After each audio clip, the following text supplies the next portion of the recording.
Hello, আমি হচ্ছি সোহম পাল। আমি ডিপিএস সুইপার্কের ছাত্র।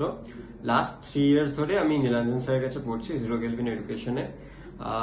নীলাঞ্জন স্যার ফিজিক্স খুবই ভালো পড়ান এবং ওনার কাছে ফিজিক্সের সব কনসেপ্টসই ক্লিয়ার হয়ে যায়।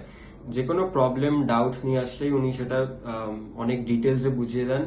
ইনফ্যাক্ট ওই ডাউটসের রিলেটেড বাট কোয়েশ্চেন থেকে বাইরে কিছু রিলেটেড কনসেপ্ট থাকলে উনি সেটা খুবই ভালোভাবে বুঝিয়ে দেন।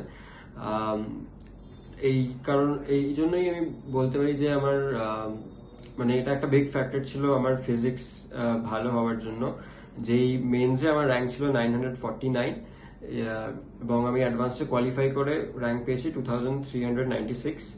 আমার WBJE তে র্যাঙ্ক ছিল 41 আর বোর্ডসে পার্সেন্টেজ 95.6।